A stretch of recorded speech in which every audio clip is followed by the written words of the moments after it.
മലയാളികൾ ഒരിക്കൽ കൂടി ഒരുമിച്ച് നിന്ന് സഹായിച്ചപ്പോൾ 3 ദിവസം കൊണ്ട് 16 കോടിയിൽ പരം രൂപയാണ് കുമിഞ്ഞുകൂടിയത്. കുഞ്ഞ് മിയയുടെ ജീവിതം കാക്കാൻ 16.5 കോടി രൂപ വിലയുള്ള മരുന്നുകളായിരുന്നു വേണ്ടിയിരുന്നത്. മരുന്നിന്റെ വില കേട്ട് ആകെ പകച്ചുപോയ ഒരു സാധാരണക്കാരനെയും കുടുംബത്തിനെയും കണ്ണീരൊപ്പാൻ ഒരിക്കൽ കൂടി ലോകം എമ്പാടുമുള്ള മലയാളികൾ ഒരുമിക്കുകയായിരുന്നു. അപൂർവ രോഗം ബാധിച്ച് ജീവിതത്തോട് പോരാടുന്ന 6 മാസം മാത്രം പ്രായമുള്ള കുഞ്ഞു മിയയുടെ ചികിത്സക്കായി വേണ്ട 16.5 കോടി രൂപ വെറും 3 ദിവസം കൊണ്ടാണ് മലയാളികൾ അക്കൗണ്ടിൽ എത്തിച്ചത്. ആവശ്യമായ തുക എത്തിയതോടെ അക്കൗണ്ടുകൾ താൽക്കാലികമായി മരവിപ്പിക്കുകയും ചെയ്തു. നേരത്തെ ഇതുപോലെ 18 വർഷമായി സൗദി അറേബ്യയിലെ ജയിലിൽ കഴിഞ്ഞിരുന്ന കോഴിക്കോട് സ്വദേശി അബ്ദുൾ റഹീം ജയിൽ മോചിതനായതും മലയാളികളുടെ ഒത്തൊരുമ കൊണ്ടാണ്. ലോക മലയാളികൾ ഒന്നടങ്കം കൈകോർത്ത് സമാഹരിച്ച 34 കോടി രൂപ ദിയാധനമായി നൽകിയതോടെയാണ് വധശിക്ഷയിൽ നിന്നും റഹീം രക്ഷപ്പെട്ടത്. മൂവാറ്റുപുഴ ഏനനല്ലൂർ സ്വദേശികളായ ജിനുവിന്റെയും നിമ്മിയുടെയും മകളായ മിയ മറിയം ജിനുവിന് സ്പൈനർ മസ്കുലർ അട്രോഫി എന്ന അപൂർവവും ഗുരുതരവുമായ ജനിതക രോഗമാണെന്ന് തിരിച്ചറിഞ്ഞത് ദിവസങ്ങൾക്ക് മുമ്പാണ്. ഈ കുഞ്ഞിന്റെ ജീവൻ രക്ഷിക്കാൻ 16 കോടിയിലധികം രൂപ വില വരുന്ന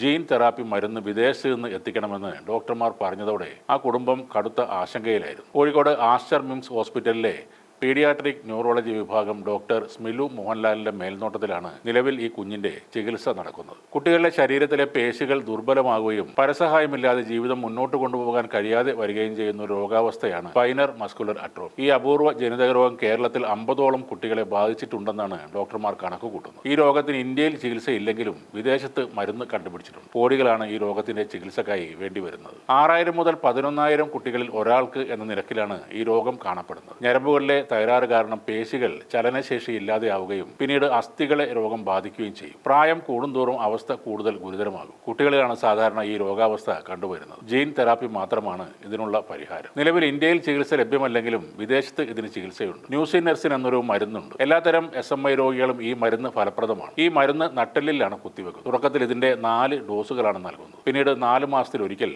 ഓരോ ഡോസ് വീതം നൽകണം. 2016 ഡിസംബറിലാണ് അമേരിക്കയിൽ FDA ഈ മരുന്നിന് അനുമതി നൽകുന്നത്. ഈ മരുന്ന് നൽകുന്നതിനെ തുടർന്ന് ഇരിക്കാൻ കഴിയില്ല എന്ന പ്രശ്നത്തിന് പരിഹാരം കിട്ടുന്നതായി കണ്ടെത്തിയിട്ടുണ്ട്. അതേപോലെ ശ്വാസോച്ഛ്വാസത്തിന് നീണ്ട കാലം സപ്പോർട്ട് നൽകേണ്ടി വരുന്നതും കുറഞ്ഞു വരുന്നുണ്ട്. വിദേശത്ത് ആദ്യ 4 ഡോസ് കൊടുക്കുമ്പോൾ ഓരോ ഇഞ്ചക്ഷനും $1.25 ലക്ഷം ചെലവുണ്ട്. പിന്നീട് നൽകുന്ന ഓരോ ഡോസിനും $90,000 വില വരും. ഈ മരുന്ന് ഇന്ത്യയിലെത്തുമ്പോൾ അത് കോടികളായി മാറും. വേറെ ഫോർമുലയിൽ ഈ മരുന്ന് വികസിപ്പിച്ച് എടുക്കാനുള്ള ഗവേഷണങ്ങൾ ഇന്ത്യയിൽ നടന്നു വരുന്നുണ്ട്. അതിന്റെ ട്രയൽ ഇപ്പോൾ നടക്കുന്നുണ്ടെങ്കിലും മരുന്നിന് ഇതുവരെ അനുമതിയായിട്ടില്ല.